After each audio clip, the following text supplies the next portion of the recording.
আসসালামু আলাইকুম সবাইকে। কেমন আছেন সবাই? আশা করছি আল্লাহর রহমতে সবাই অনেক ভালো আছেন। আমরা আপনাদের দোয়ায় ভালোই আছি।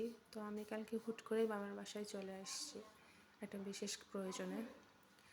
তো এই তো আমি এখানে সকালবেলায় মাথা থেকে শাক তুলে নিয়ে আসা হয়েছে, লাউ শাক। তো আম্মু আজকে যেটা করবে সেটা হচ্ছে লাউ শাক ভাজি করবে, আলু ভর্তা করবে, আর করবে হচ্ছে মাসকলাইয়ের ডাল, আর কচুর লতা আলু দিয়ে ছোটো মাছের চচ্চড়ি। আজকে প্রচণ্ড গরম, আর এই গরমের মধ্যে আম্মুকে সারাটা দিন দিনের অধিকাংশ সময়টা রান্নাঘরে কাটাইতে হয়। কিছু করার নাই। আমাদের যা একটা হেল্পিং হ্যান্ড ছিল, সেও বাসায় নাই, তার বাবার বাসায় বেড়াতে গেছে। আর দেখেন, আর খড়ির চুলাতে তো এমনিতেই প্রচণ্ড গরম, প্রচণ্ড রোদ।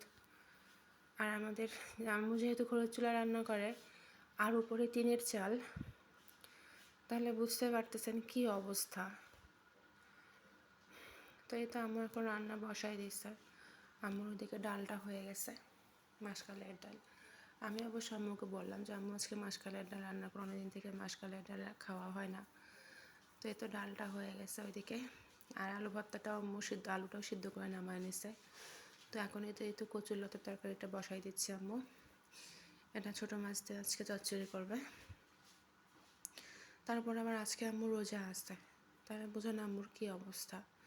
তাও আমি যতটা পারি সম্ভব আম্মুকে টুকটাক কাটাকুটিগুলো করে দিলাম, হেল্প করলাম। আর কালকে যেহেতু বাসায় গেস্ট আসবে, তো ঘর দর পরিষ্কারের একটা ব্যাপার আছে, সেগুলোও করলাম। আবারও কিছু করব, এখন একটু কাটাকুটি করে দিয়ে আবার ঘর দরগুলো পরিষ্কার করতে যাব। আমার মেনলি মূলত এই জন্যই আসা যে কালকে বাসায় গেস্ট আসবে, আর আম্মু যেহেতু একা সব দিক দিয়ে সামলাতে পারে না, তো সেই জন্যই আমার রংপুর থেকে আসা বাসায় আম্মুকে সাহায্য করার জন্য। তো এই তো আম্মু অবশ্য অফ ক্যামেরায় এখানে ছোটো মাছ দিয়ে নিছে, ছোটো মাছের চচ্চড়ি করতেছে যেহেতু কচুর লতা দিয়ে। আর এখানে আম্মু যেটা এখন করবো, যে শাকগুলো দেখাইলাম যে সকালবেলা শাক কাটা হয়েছে, তো এই শাকটা এখন আম্মু সুন্দর করে ভাজি করে নেবে। আসলে আমার মা প্রচণ্ড কাজ করে, একটা সেকেন্ডও বসে থাকে না।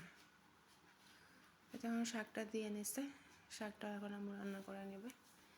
তো শাক রান্না করা হয়ে গেলে আবার ঘর গোছানোর কাজে আম্মু আর আমি দুজনেই চলে যাব। ঘরগুলো মুছতে হবে, পরিষ্কার করতে হবে।